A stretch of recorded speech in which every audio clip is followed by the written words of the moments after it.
This program is supported by Northern Cement Max Plus, Supreme at Max Pro Northern Cement, Ahon, Bangon, Sulong, and SMC Global Power.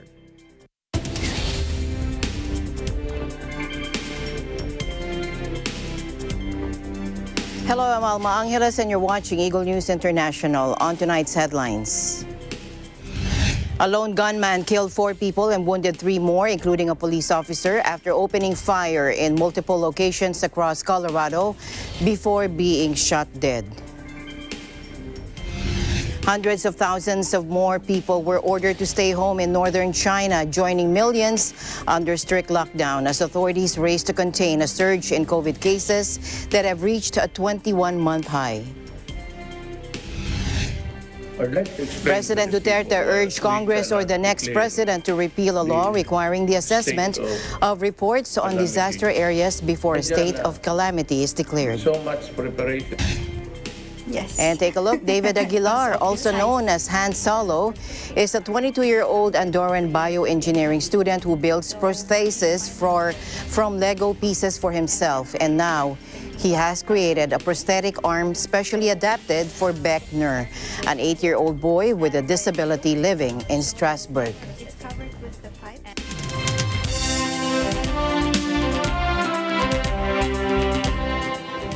First in our news, a lone gunman killed 4 people and wounded 3 more, including a police officer on Monday, after opening fire in multiple locations across Colorado before being shot dead, according to police. The incident began at around 5 p.m. and unfolded across at least 4 different locations in the cities of Denver and Lakewood, according to police at a late-night press conference. 2 adult women were killed and an adult male wounded in the first location in Denver, with a further man shot dead. The gunman then traveled to neighboring Lakewood, where he fatally shot another man and wounded another individual. Working off information gathered from the previous assaults, Lakewood officers were able to identify the shooter as he moved location. Fire was then exchanged again with our agents. The shooter in this case was taken down, according to Lakewood Police spokesman John Romero, adding the gunman was pronounced dead on the scene. A Lakewood officer was shot and injured during the altercations. Romero said that agent is currently at the hospital undergoing surgery right now. The shooter's motivations are unknown and an investigation into the events is ongoing. Gun violence is a huge problem in the U.S., and firearm control advocates say the issue is fueled by the item's prevalence and relatively lax gun laws. Staying in the U.S., body cam footage of the chaotic police shooting of a teenager in a California department store was released on Monday as critics claimed officers were all too ready to open fire. 14-year-old Valentina Aureliana Peralta was in a changing room when a stray bullet fired by a policeman came through the wall and hit her, killing her instantly. Valentina was shopping in a Los Angeles store with her mother in the pre-holiday rush, buying clothes for her quinceañera, the coming-of-age ceremony celebrated by Latin Americans. And police say they were called to the Burlington Coat Factory in North Hollywood on Thursday because of reports of a possible shooting. CCTV images from the scene show a clearly agitated man roaming the store with a bike lock in his hand before the police arrived. And he was lashing out at several people before repeatedly beating one woman about the head and the body with a heavy-duty cable lock.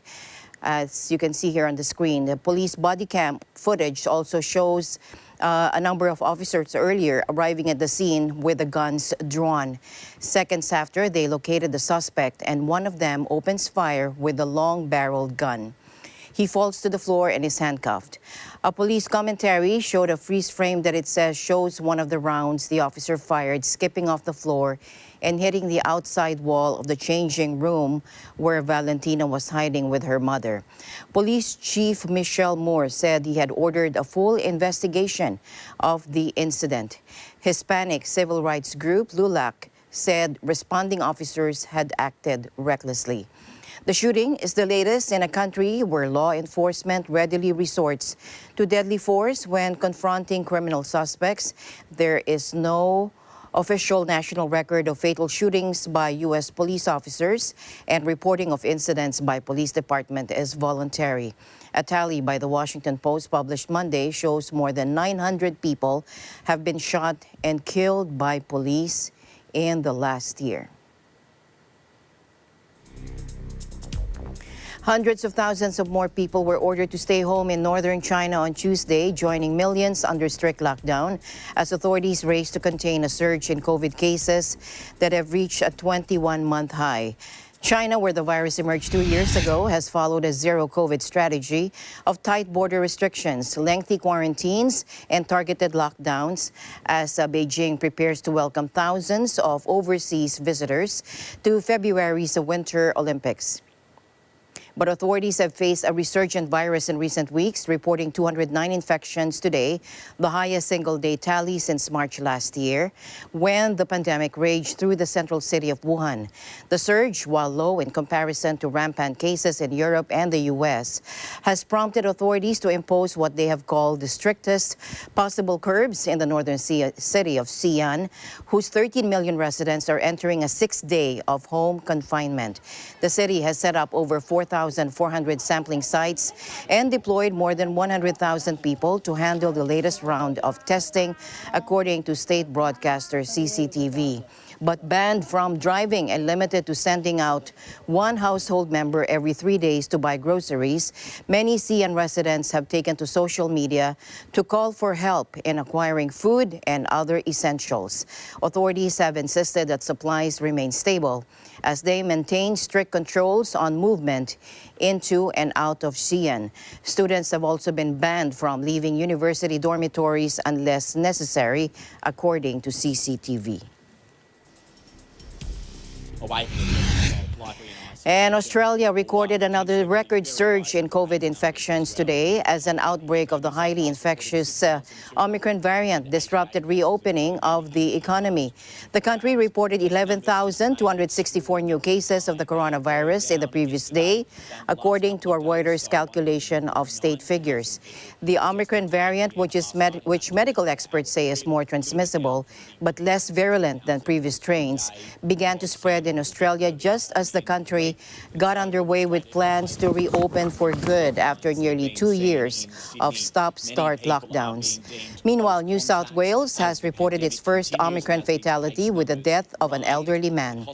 Fresh restrictions went into force in New South Wales on Monday, including a cap of 1 person per 2 square meters in bars and restaurants, and mandatory check-ins with QR codes in all hospitality venues.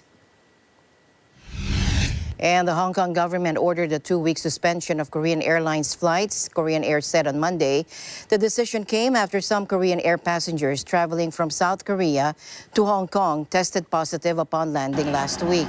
The suspension is set to last until January 8th.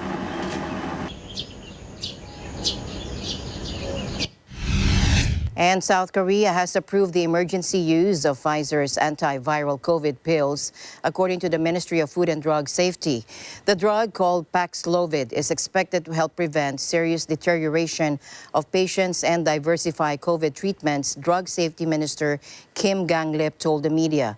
The pills will be used for patients aged 12 and above with mild to moderate symptoms who are deemed to be at high risk of developing a severe case of COVID-19. 4,000 for first time in nearly. Meanwhile, South Korea's new coronavirus cases fell below 4,000 for the first time in 28 days due partly to antivirus restrictions and fewer tests over the weekend. But the number of critical cases remained high. The country added 3,865 new COVID infections, raising the total caseload to 615,532, according to the Korea Disease Control and Prevention, or KDCA. The figure marked the first time the daily cases fell below 4,000 since November 30 and represented a sharp decline from a daily record high of 7,849 on December 15. The number of new daily cases usually shrinks at the beginning of this week due to less testing over the weekend. And India has announced that Bharat Biotech's Covaxin will be the only vaccine available to children aged 15 to 18 when inoculation begins for them from January 3. The ministry also announced that the 3 priority groups of healthcare workers, frontline workers, and individuals older than 60 can receive their 3rd precautionary dose 39 weeks after getting their 2nd jab. To the U.S. now, where President Joe Biden said some U.S. hospitals could be overrun by COVID cases, but the country is generally well prepared to meet the latest surge, and Americans need not panic. In a virtual meeting hosted by the White House with several state governors and top health advisors, Biden stressed that the rapid spread of Omicron would not have the same impact as the initial outbreak of COVID-19 back in 2020 or the Delta surge this year. Take a look. America had made progress. Things are better. But we do know that with the rising cases, we still have tens of millions of unvaccinated people, and we're seeing hospitalizations rise. It means our hospitals in some places are going to get overrun, but in terms of equipment, both in terms of equipment and staff. That's why we stockpiled and pre-positioned millions of gowns, gloves, masks, and ventilators. We're mobilizing an additional 1,000 military doctors and nurses and medics to help staff hospitals. FEMA is deploying hundreds of ambulances and EMS crews to transport patients. We've already deployed emergency response teams in Colorado, Michigan, Minnesota, Vermont, New Hampshire, and New Mexico. We're ready to provide more hospital beds as well. The bottom line is we want to assure the American people that we're prepared. We know what it takes. The United States has suffered a pandemic toll higher than any nation on earth, with more than 816,000 recovered COVID deaths and 52.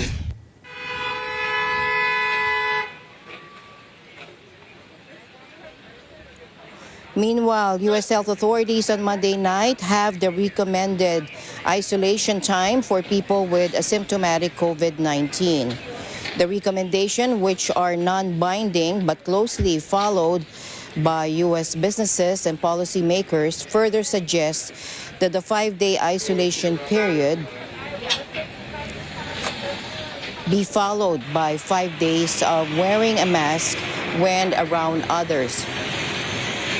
The agency said the new guidelines were motivated by science, which had demonstrated that the majority of COVID-19 transmission occurs in the course of illness, generally 1 to 2 days prior to the onset of symptoms and in the 2 to 3 days after.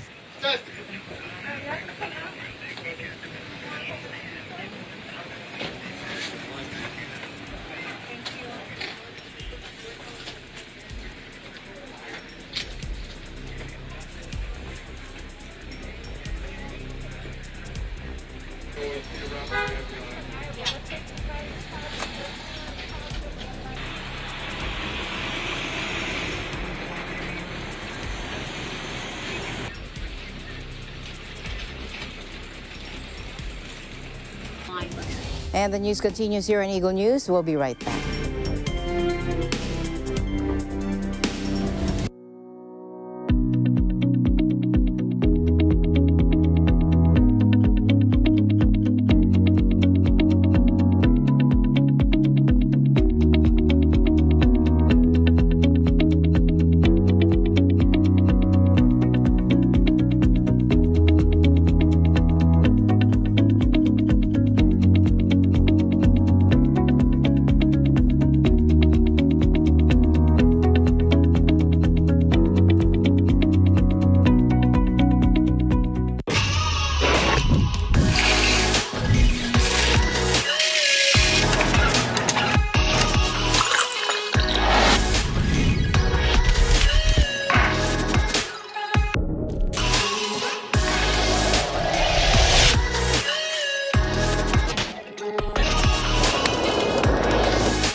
Jason? Pag-break na daw po si Martin sa atin. Kainan, hindi ko kailangan makita yan kasi maalala na kita. Nakaw doon! Bilisan mo! Pulis! Tulungan mo na! Pulis! Saan ang tumakbo? Bakit mo pinipigilan? Ang ganda mo kasi. Ang inyong pinakabagong gag show. Dito sa Net25! Walang iba kundi ang Quezon City!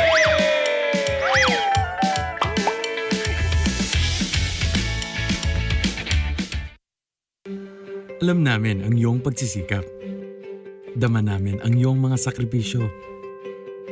Kita namin ang pagharap mo sa bawat pagsubok. Kaya sa kabila ng mga hamon ng buhay, nandito kami para umalalay. Kasi katulad mo, gusto rin namin ang magandang bukas para sa kanya. Hatid namin ang dekalidad na edukasyon at makabagong pasilidad sa abot kayang halaga. Kaya huwag ka na mangamba. Sasamahan ka namin tuparin ang mga pangarap niya.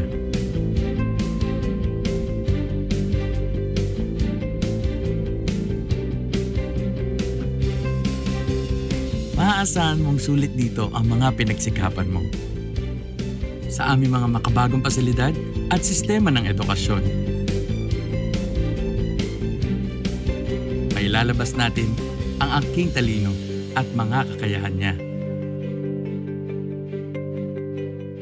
Kahit sa munting halaga, makakasiguro ka na makakasabay siya sa mabilis na pag-ikot ng mundo. Sa New Era, karamay mo kami sa bawat hamon. Kaagapay mo kami sa bawat hakbang. Kasama mo kami sa bawat ngiti at tagumpay.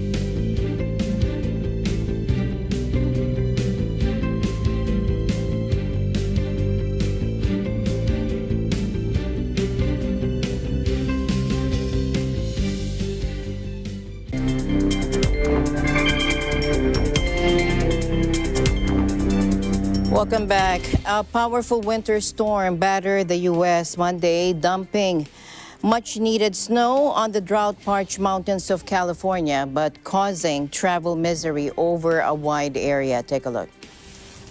Now, 3 feet or 1 meter of snow had fallen in 24 hours on parts of the Sierra Nevada range, taking December's total to a record-breaking 16 feet. And bolstering the badly depleted snowpack that feeds the region's reservoirs. The U.S. West suffered years of pitiful rainfall, leaving vast swaths of the countryside parched and vulnerable to wildfire. In Seattle and northern Washington state, heavy snow was causing delays and cancellations for travelers, with airport operators having to remove ice from planes as the city suffered under plunging temperatures.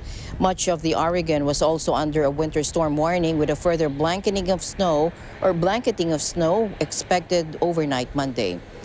The heaviest snowfall is expected late tonight and early Tuesday morning, with 1 to 3 inches for the valley and coast. The coast tweeted the weather service. This is in Oregon's biggest city. Meanwhile, the death toll from heavy rains and flooding that has plagued the northeastern Brazilian state of Baja since November rose to 20 today amid incessant torrents that have displaced almost 63,000 people, according to authorities. 2 new fatalities recorded in the town of Itabuna: a 21-year-old man who was swept away by currents and a 33-year-old man was killed in a landslide, according to a local government report. Houses were underwater, streets turned into rivers, and several municipalities in the south of the state pounded since Thursday by heavy rainfall that caused dams to burst and rivers to overflow at the weekend. The number of people who have been driven from their homes by the flooding has almost doubled since Sunday to 62,780 or 96, according to the Civil Protection of Baja. Another 350 58 people have been injured since the onset of the heavy rains. In November in total, authorities estimate that municipalities, including at least 100, are in a state of emergency and have been affected by the heavy rains.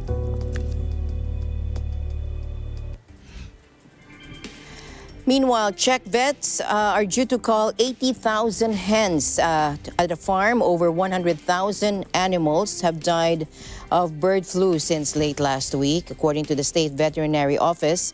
The farm in Leboteneci, about 45 kilometers north of Prague, had a total of 188,000 hens. Now, State Veterinary Administration spokesman Peter Majer said vets would also destroy over 1 million eggs from the farm. The Czech Republic has registered 48 outbreaks of bird flu this year, the highest number in a calendar year in history. The disease is currently plaguing Europe, with France reporting an outbreak in its foie gras producing lands region last week. Meanwhile, President Duterte said business owners profiteering from consumer goods in the aftermath of Typhoon Odette may be arrested. Take a look. There seems to be a spike in the prices. They say that some, not all, are hoarding, and you know that you increase the price by selling more than the usual. If there has been a violation or violations during this time, because you can identify them, and the Philippine National Police, we will ask them to arrest the hoarders. Tama ho, Mr. President, kasama ho sa report natin, i-advance ko lang yung part na yon na una-una, nung mga nag-declare ng state of calamity, nag-umpisa na yung ating price cap. That day after, I think mga hanggang 2 days after, habang nagkakagulo pa rin, marami ho talagang na-report na nag-price increase, na nagsamantala. Yung mga enforcers natin ay talagang mag-aresto ng overpricing. Actually, marami ho talaga diyang na-apprehend ay dyan po sa area ng Bohol at Cebu. Narbalitaan din po natin yung nagtaas ng mga genset. So lahat po nung mga nireport sa amin ay atin pong pinapuntahan. Sa ngayon po, nag-issue na ho tayo ng base sa mga nireport sa atin, mga 50 na explanation letters, 50 na inquiry letters, at yung kasunod doon ay kaso. Pagka ito po ay hindi talaga sa atin explain yung pagtaas ng presyo na yon. At after po na-apprehend sila, actually ho, Mr. President, kinokorek ho nila. No? So, after that ho, i-report ko lang ho na, for example, ang marami ring nag-report sa atin, yung presyo ng fuel na pinilahan, kasi right the day after, nagkaroon ng shortage. Nandun ng fuel, pero hindi ka agad maipump. So talagang may ganun supply and demand, nagdoble, triple, 120 to 180 pesos per liter para lang magkaroon ng gasolina yung mga gustong bumili. After ho na reprimand, ang prices ho ngayon, like sa Maasin City, Macrohon, Southern Leyte, pati sa Caraga Region, ay nagre-range na sa below 50 at saka balik na siya sa below 50 hanggang 56 pesos per liter.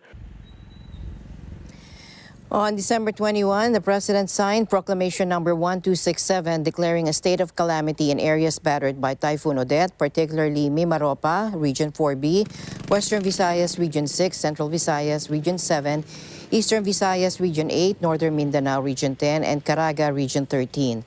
Proclamation Number 1267 is meant to hasten the rescue, relief, and rehabilitation efforts of the government and the private sector, including any international humanitarian assistance. The proclamation also aims to effectively control the prices of basic goods and commodities in the affected areas and afford the national government, as well as local government units, ample latitude to utilize appropriate funds for the rescue, recovery, relief, and rehabilitation of and the continued delivery of basic services to affected populations.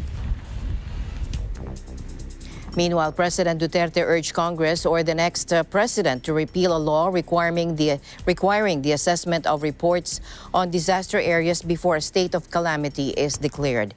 The president was possibly referring to Republic Act 10121 or the Philippine Disaster Risk Reduction Management Act of 2010. Let's listen in. I'd like to explain to the people why we cannot declare the state of calamity kaagad. For the simple reason is there's a hindrance, a legal obstacle to just shoot from the hip right away, which dapat yun yung sitwasyon. But there is a law covering the power to declare a state of calamity so far as my office is concerned, because it must be based on the assessment and evaluation and the report of the government on the ground. Ang problema yung assessment, pati yung evaluation, or even just to declare, maghintay ng report yan before I can. These are the things that are the stupid laws passed by Congress. Sila man ang final word yan sa whether it should be or it should be not. Ang kasi critical, and everybody knows, it's 3 days. Halad is busy rescuing and retrieving patay na tao. And it behooves upon this Congress, if they want to, or the next president, may I advise, try to repeal the law so that government, there is already the warning. Hindi na kailangang assessment because the warning just too far away for us to prepare. Ano nandyan na, with so much preparation, gano'n, hindi mo mapigitan yung hangin pati tubig eh. Typhoon Odette left widespread devastation and damages when it hit parts of Visayas and Mindanao on December 16, killing nearly 389 people, displacing over 1 million families. And North Korea has kicked off a key meeting of the ruling Workers' Party to decide on strategic and tactical policies, the country's state media said on Tuesday. Amid expectations, the session could unveil Pyongyang's major policy directions for the new year. North Korean leader Kim Jong-un presided over the fourth plenary meeting of the Workers' Party's 8th Central Committee held on Monday, according to Pyongyang's official Korean Central News Agency. The North's previous plenary meetings were held for 1 to 4 days. The KCNA did not provide details on the plenary's agenda items, but the economy is also expected to be high on the list as the North is struggling from crippling sanctions and protracted pandemic-driven border closures. Meanwhile, Save the Children confirmed Tuesday the deaths of its staff reported missing after the charred remains of more than 30 people were found in eastern Myanmar on December 25th. It is with profound sadness that we are confirming that 2 members of Save the Children's staff were among at least 35 people, including women and children, who were killed on Friday, the 24th of December, in an attack by the Myanmar military in Kaya State, according to the charity in a statement.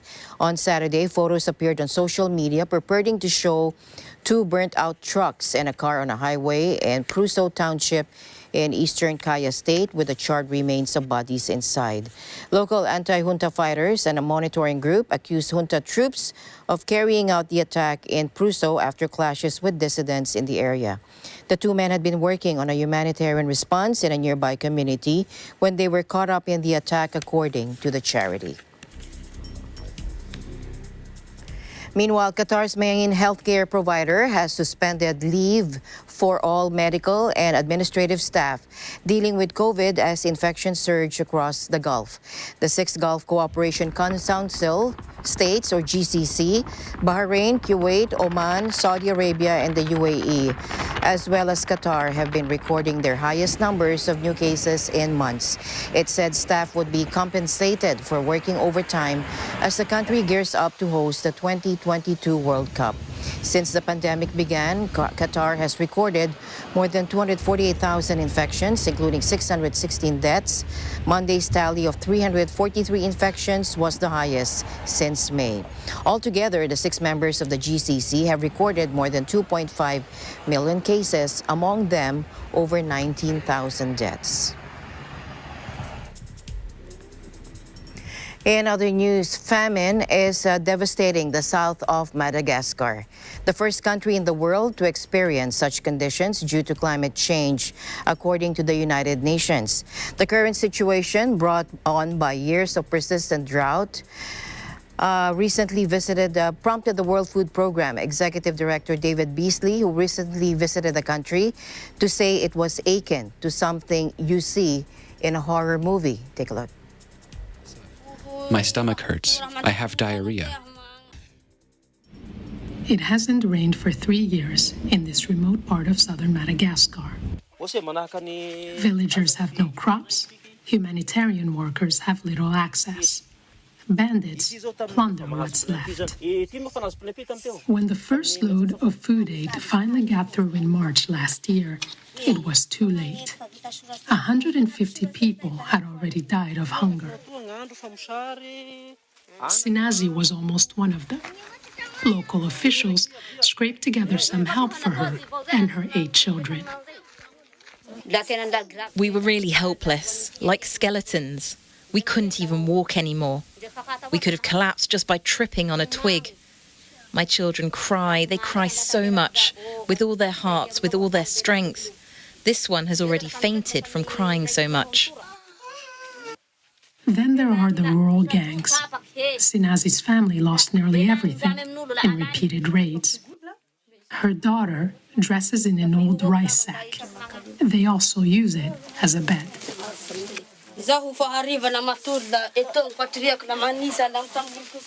At night, I sleep here. I crawl inside here. I do it like this, and I sleep here.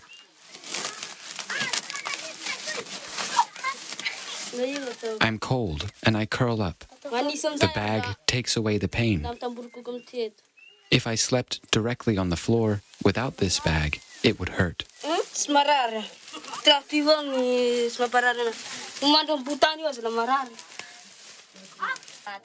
Basic rights are a distant dream here. A safe home, clean clothes, a meal. The family scavenges in the forest to supplement the food handouts.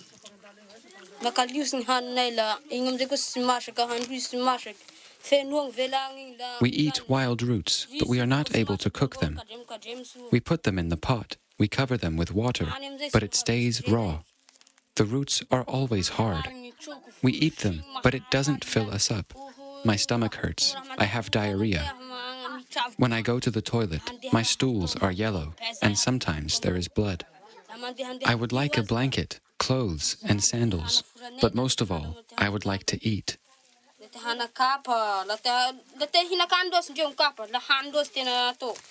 Madagascar is the first country to experience famine caused by climate change, according to the UN. Hundreds of environmental migrants take shelter here in the regional capital, Abomvombe. 5 children and 3 women died. That's what I saw with my own eyes. They died of hunger. Some are now resorting to drastic measures. They eat scraps of boiled leather picked up from the local shoemaker.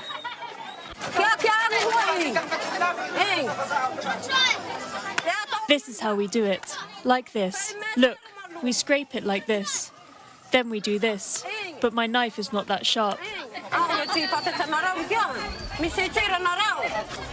Move so you don't get hurt.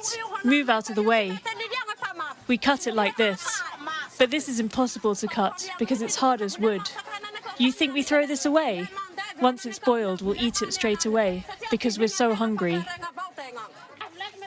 But the shoemakers face the same grim reality.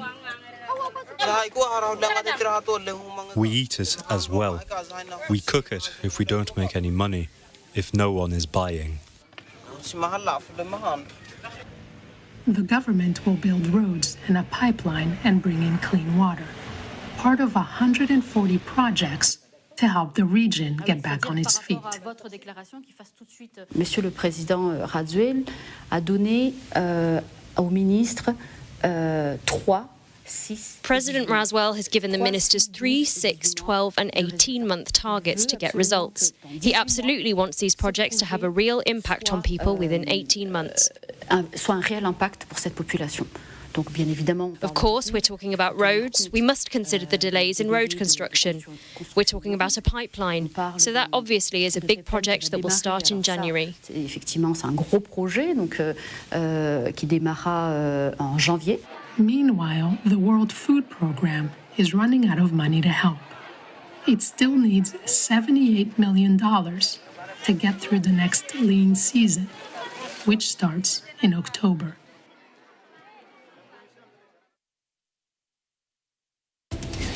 And the news continues here on Eagle News. We'll be right back.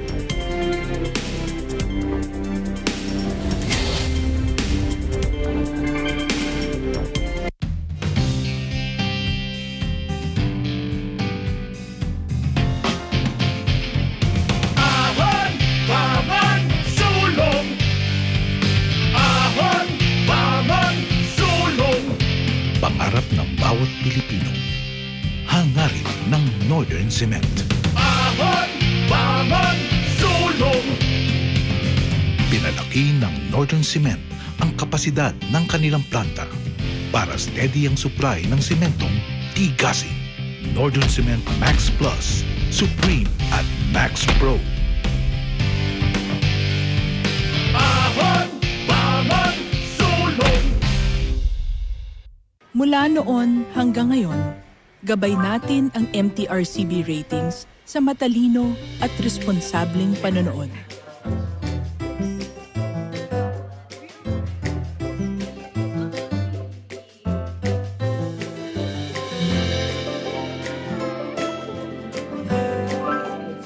Sa tamang pagsunod sa MTRCB ratings, ginagawa nating ligtas at makabuluhan ang panonood ng bawat miyembro ng pamilyang Pilipino. Lumipas man ang panahon, hanggang may pamilyang Pilipino, andyan ang MTRCB. When we watch together, we can win together. Manood po tayo together sa pinakapanalong New Year Countdown ng Net25. Ang Let's Start 2020 Together sa Net25. Kaya tara na! Hindi lang kayo mag-e-enjoy ng todo-todo. Maraming bonggang sorpresa ang naghihintay sa inyo. At baka maging winner pa kayo. Tutok lang together! Sa December 31 na po ito. Dito lang sa Net25.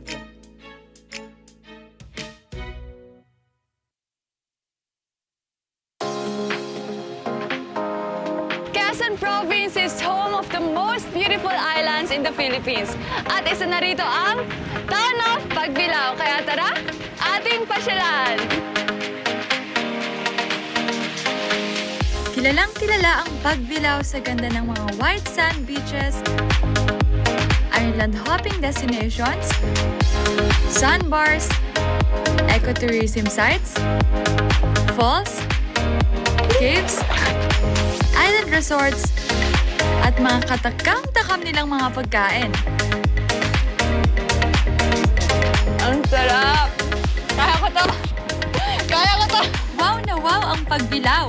Kaya tara, ating pasyalan! Saturday at 5:30 p.m. dito lang sa Net25.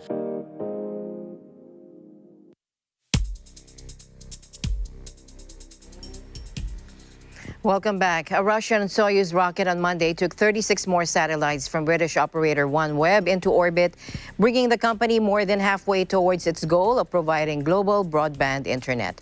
The London headquartered company is working to complete the construction of a constellation of low Earth orbit satellites, providing enhanced broadband and other services to countries around the planet.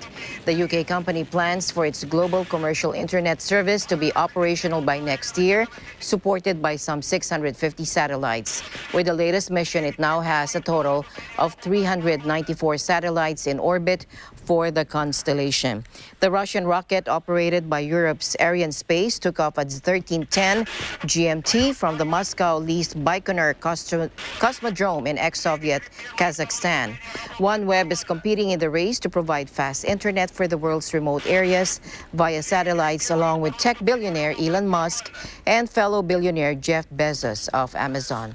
Arianespace, which has worked with Russia for close to 2 decades, is under contract to make 16 Soyuz launches between December 2020 and the end of 2022.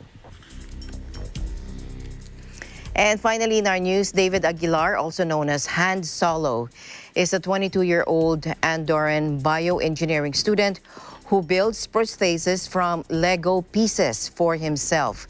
Now he has created a prosthetic arm specially adapted for Beckner, an 8-year-old boy with a disability living in Strasbourg. Take a look. Yes, because of his size, and the prosthetics are mostly standard. They are big and heavy, so for his spine it was not a good idea. And then we started thinking what else we can do. So we started just Google and YouTube, and then showed us Lego prosthetic. It's covered with the pipe, so it's more comfortable for him. That's how we found the Han Solo. To his David Aguilar on the left leg, and we decided to write him on his email, and he answered. Zaure me pasó las medidas del brazo de Beckner y decidí pues darle una oportunidad a ver con los Legos, porque ya tenía yo un poco de experiencia gracias a mis prótesis y a lo que estudié en la universidad. Pues pude adaptarle lo que es unas poquillas piezas de Lego a su brazo. Se pegó 1.300 kilómetros para venir a probar la prótesis y creo que la sonrisa que se llevó cuando le empezó a funcionar y que la podía usar con total normalidad es el mejor regalo que he tenido nunca. Well, now I can grab things with my hand. Before I couldn't. And I can pick up stuff from like a higher distance, like for example, this notebook. With prosthetic, he feels that he can have also prosthetic, and he can do a lot of things with it. So his self-esteem is high now, comparing to what was before. Before he was very sad that. Now, during his teens, David Aguilar, he set up a YouTube channel calling himself Han Solo, a play on the name of smuggler pilot hero Han Solo from the early Star Wars films. Over the years, he fine-tuned his construction skills, and by the age of 17, he had managed to create a fully functional Lego prosthetic that allowed him to do his first ever push-ups with 2 arms. After he was awarded the Guinness World Record for creating the first functional Lego prosthetic arm in 2017, news about Han Solo's wizardry quickly spread. And finding his story online earlier this year, Zaure decided to write him an email, as earlier mentioned, from her home in northeastern France. And her son Beckner, she wrote, was 8 years old and had no arms, and the doctors couldn't make him a normal prosthesis, and she was looking for help. Made entirely of Lego, the lightweight device has a pincer-like grabble at the end, which Beckner can control with a cord manipulated by his left foot. His mom says having that extra bit of independence has really helped. His spine stays straight. And that's it for tonight's broadcast. Thank you all for joining us. We'll see you back tomorrow. And as I always say, at the end of the day, there remains so much more to be grateful for. I'm Alma Angeles, and we live in interesting times. Good night.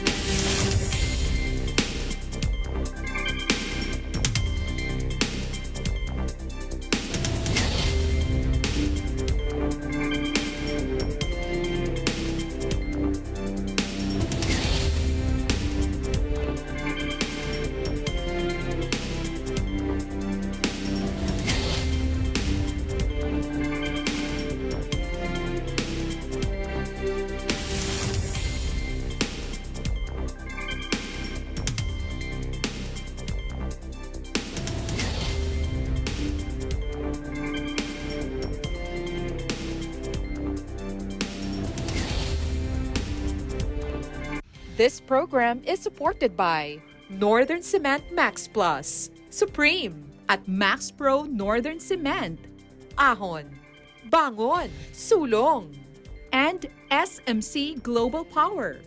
Napapansin ba ninyo, lumiliwanag ang mundo pag magkasama tayo? Life is so much sweeter, everything feels better pag tayong lahat ay together. Let's have fun together, let's play together.